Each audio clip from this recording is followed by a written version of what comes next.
Hi, if you like the video, please remember to subscribe.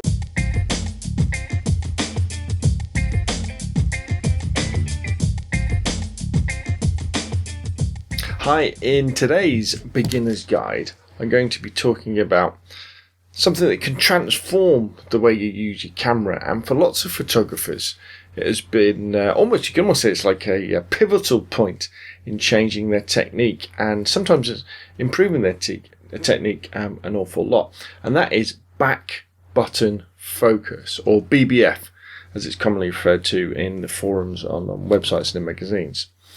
So normally when you're using your camera, all you do is you point it at something, don't you? You look for the viewfinder, you press the button halfway down to take and then you press the button and it'll take the shot.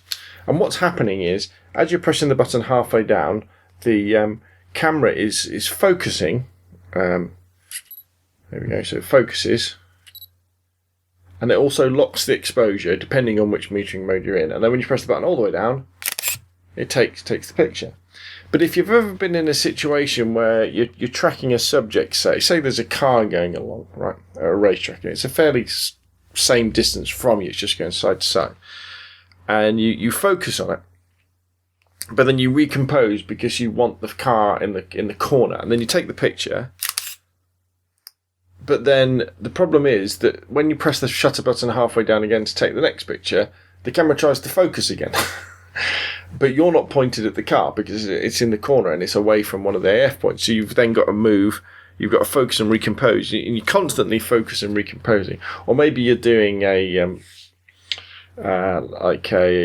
portrait shot or something, and somebody's in front of you and you focus on their eye and you, oh, that's lovely, and then you recompose, or you move it away from the AF point, you take the picture, happy days, but then, you know, when you come to focus again, the camera refocuses and loses the focus. So it kind of seems natural, once you've had to go with background focus, to separate those two functions, the focusing function of your camera and the shutter button. That's what you do with back button focus. Now, you're going to have to look in your camera manual to see how to do it for your particular camera.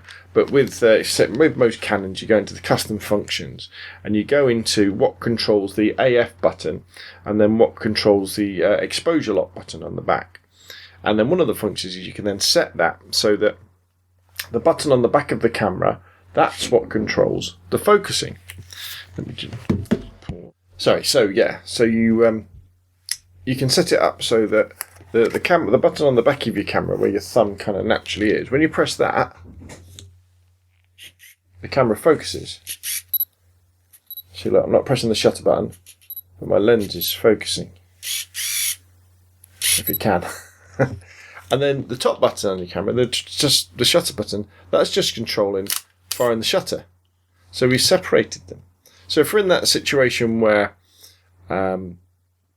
I don't know, say you're doing a fashion shoot or something and the model's, I don't know, 15 feet away from you, all you've got to do is you've just got to look through, get her over the AF point, focus it. Now it's focused now, there's no problem, it's easy, isn't it? It's focused. So now I can focus and I can recompose, I can point the camera wherever I like. As long as the subject isn't moving or I'm not moving, I'm not constantly refocusing. I know that focus is going to be in the right point, and I'm not going to get the miss shots where the camera then tries to focus on something over her shoulder or something in front of her or something like that.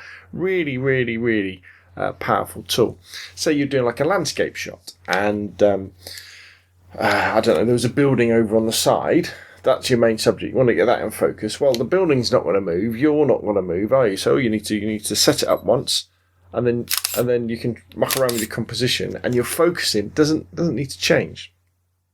In fact, what you'll probably find is that if you find yourself taking photos and then hovering your finger over the AF button and focusing and then turning your AF off so that the camera doesn't recompose in between shots, back button focusing could be well for you. Now, it takes a lot of practice to get used to it, because you've got to remember to keep pressing the button on the back of your camera to focus it, and obviously then fire the shutter that way as well.